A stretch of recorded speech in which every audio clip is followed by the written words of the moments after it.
Assalomu alaykum aziz do'stlar. Xo'sh, bugun biz YouTube'da kanal ochish uchun Google account ochishni o'rganamiz. Xo'sh, shaxsiy hisobni qanday qilib ochishni o'rganamiz aniqrog'i. Har doimgidek videoni boshlashdan oldin videoga like bosib, kanalga obuna bo'lib qo'ying. Agar tayyor bo'lsangiz, biz videoni boshladik. Xo'p do'stlar, biz hozir biron bir brauzer kerak bo'ladi bizga. Men sizlarga Google Chrome brauzerini tavsiya qilaman. Odatda brauzerlarda akkaunt ochilgan bo'ladi. Men ushbu brauzerga alohida bir akkaunt ochaman. Xo'p, agar sizlarga biror akkauntingiz bo'lsa, boshqa akkaunt ochishingiz mumkin. Mana bu yerda belgisi turadi. Va pastga shu yerdan "Добавить" degan tugmani bosamiz. Endi esa brauzerga qo'yamiz. Mana bizga bunday holat turadi. Odatda bizga Chrome brauzerini yangi yuklaganimizda shunaqa holat turadi. Ushbu yerdan mana bu "Void" degan tugmani bosamiz. Mana bizda mana bunday holat chiqadi. Ushbu yerdan bizni Google hisobimizni kiritishimizni so'rayapti. Bizda yo'q bo'lgani uchun mana bu yerdagi "Создать akkauntni bosamiz.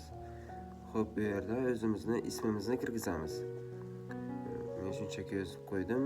Bu yerda o'zimiz ochmoqchi bo'lgan YouTube kanalimizni nomini yozib qo'yamiz. Xo'p, mana bu yerdan bu silga o'tmas ekan.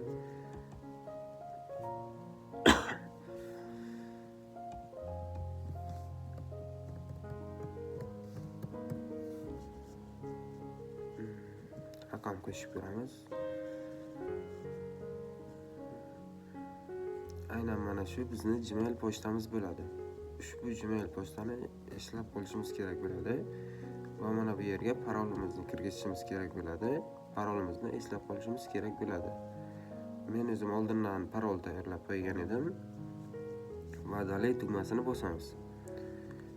Mana bu joyga parolingizni bosib, bu joyga takrorlab, mana bu yerda "Dalay'ni" bosamiz. Lekin men kiritgan parol umuman xavfsiz emas demoqda. Biron bir murakkabroq parol kiritishimiz kerak bo'ladi.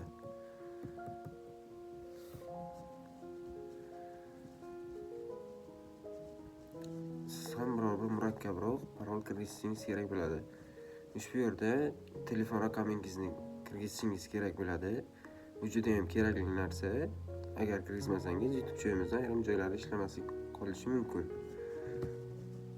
Yana shu joyga o'zimizni qo'yish. Bu joyda bizga telefon raqamimizga kod keladi. Bu yerga o'sha kodni kirgizishimiz kerak bo'ladi. Bizda mana bunday ko'rinishda kod keladi. Mana bu G deb raqamcha keladi. O'sha raqamchani shu yerga kirgizishimiz kerak. Men o'zimni zaxira elektron pochtani kirgizib qo'yaman. Ushbu yerda tug'ilgan kunimizni, tug'ilgan oyimizni va yilimizni kirgizishni so'ramoqda.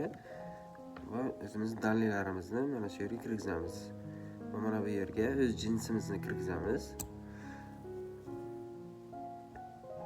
Yoki ne ukazani ko'rsatmasdan yoki svoy variant qilib qo'ysak ham bo'ladi.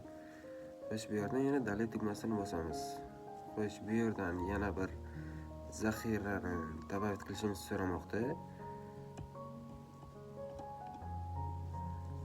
Bu yerdan barcha litsenziya shartlari bilan kelishib chiqib, bu yoqdan "Premier" tugmasini bosamiz. O'sha mana bizda Google account ochildi. Va mana Google accountimiz.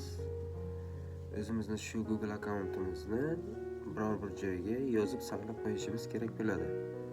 O'zimizni esimizda qolishimiz uchun.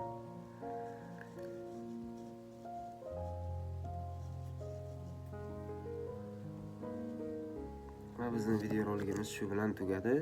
Do'stlar, obuna bo'lib qo'yish esingizdan chiqmasin.